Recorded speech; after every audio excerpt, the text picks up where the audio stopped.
Merry Christmas, Steelers fans. Merry Christmas, AFC Northerners fans. Merry Christmas, Browns fans. Gotta start butting up to you guys now here. Kind of need some help from you.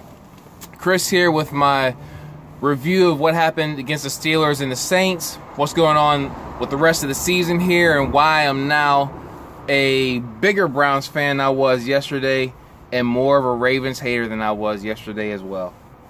So starting off, this is going to be a somber one, so you're just going to have to bear with me a little bit. Got the sun in my eyes here. I got to keep my hat down. The Steelers now 8-6-1. How did we get here? We got here by dropping one to the Saints in New Orleans.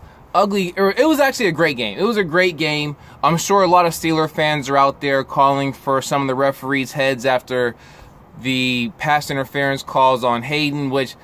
yeah, the one on Kamara was pretty ugly, but I'm not going to go there. I'm not going to blame it on that. It was a very evenly matched game, very well played, and it really came down to two things for the Steelers. One was ball safety. You had the fumble by Ridley in the rushing game, and then that backbreaker by Juju Schuster at the very end of the game there, giving up the ball. You can't do that if down the stretch if you're going to win these games.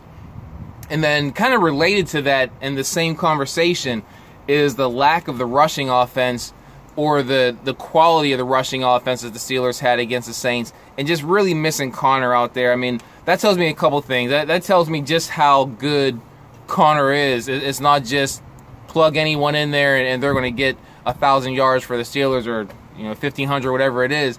He's really that good. And the drop-off in talent from Connor to the other guys, and not to make those other guys look good, or look bad, but you could just tell it's a very clear difference. And really, when I notice and when I miss it, is in those third and short situations. Connor just has a knack for third and short to get that first down and keep the drive going. I just didn't see that in the game the other day. I think that was very indicative of the fake punt late in the game, where Roosevelt Nix just embarrassed himself. I love him as a Steeler, but to get up and celebrate the fact that you were about a yard short, that was embarrassing, both for him and as a Steeler fan. Hated seeing that, but again, that's one of those times where I feel like had Connor been in the game, that might have been a different play call. It might have been a different result altogether.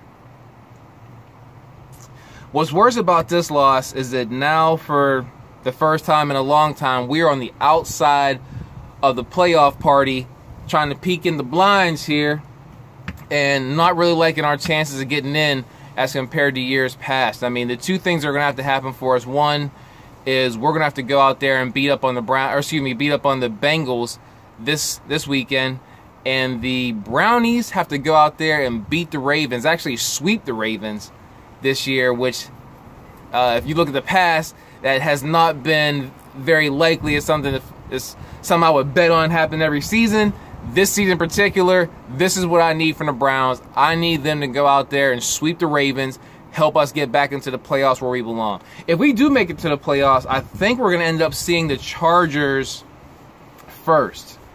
Not too excited about that. Obviously, we saw what happened in that game a few weeks ago with the Chargers. They got the best of us, but we gave them all they wanted, all they could handle. And I think a second look with at those guys, and especially if we can get Connor back onto the field, I'm hoping for a different result there from that game. Let me see what else I got here. Even if we do, like I said, even if we do get the Browns to beat up on the Ravens, which is not that far-fetched as far as how they're playing right now, the Bengals can still come back and be the Grinch that steals Christmas back from us, as we've done to them so many times in the past with those backbreakers in the last week of the season where we beat them to prevent them from getting into the playoffs, or we have that first round game what's the word I'm looking for, that wild card game in Cincinnati or against the Bengals and beat them there. They remember that shit, and hopefully this is not the week or the year that comes back to haunt the Steelers. We really need this win from them, and I don't see that being as big of a problem. I mean, Jeff Driscoll still is not really set into the reins of being that team's quarterback. they're really desperate as far as offense and how they're going to rack up points, and I just don't see Driscoll putting very many points up on the board against the Steelers. So I'll talk about a little bit more about the Browns here, who actually just beat up on the Bengals. Very good sign for the Steelers. Baker Mayfield, with his 24 passing touchdowns right now, is just too shy of tying Peyton Manning and Russell Wilson as all-time rookie touchdown passing leaders at 26. I think that's amazing for him. He didn't even start the season. I mean, Tyrod Taylor actually started the season as that team's quarterback. So for a guy who wasn't slated to even start the season to now come out in the end of this, or tail end, and potentially have or share a record, it could potentially beat Peyton Manning out for his rookie performance with 26 passing touchdowns. I did not see that coming from Baker Mayfield, nor did Hugh Jackson. Hugh Jackson did not see that either. He got his ass torched again this past weekend when they beat up on the Bengals. And if you saw that stare down, that was everything Browns fans have been waiting for, I would say for years. It's just to put it right back into someone's face. It's so easy to blame the Browns for your failure in that city. Hugh Jackson tried that. It really made him look bad because they're now winning without him, and Baker just gave him everything he wanted in that game against the Bengals this past weekend.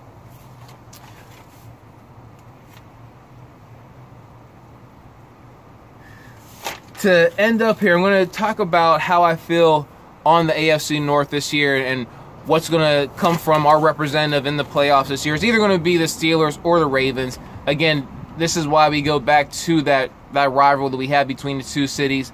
Despite kind of mirroring each other in the way we play football, it really comes down to one of the two of us getting that playoff spot that we both want every single season.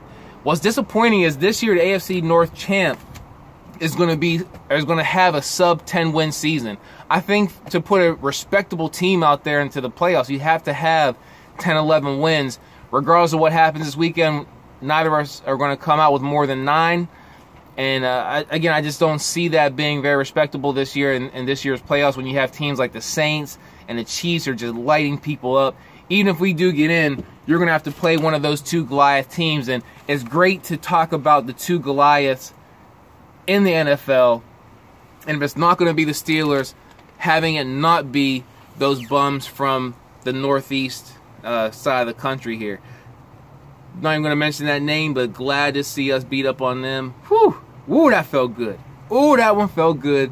Get the monkey off our back there, but kind of a trap game. Not even really a trap game because the Saints really are that good, but as far as that performance, I think we had left everything on the field emotionally in Pittsburgh after playing that game 2 weeks ago. Again, I'm not going to even mention that team's name, but that emotional roller coaster that you have beating a team like that, thinking you have a pretty solid place in the playoffs, losing this game the way we did, now being on the outside looking in, and then hopefully at the end of this week, back on the peak of that roller coaster. Again, hoping that the Brownies beat up on the Ravens, the Steelers beat up on the Bengals. That would give us the same record as the Ravens, but of course beating them out with the tiebreaker from head-to-head wins this season. Hoping that's what happens. So, to my Steelers fans, Merry Christmas. My AFC Northerners fans, Merry Christmas. Hope it's a good one to you. Got something here for all my Bengals fans. Lump of coal in this. Merry Christmas again, and see you guys after the week.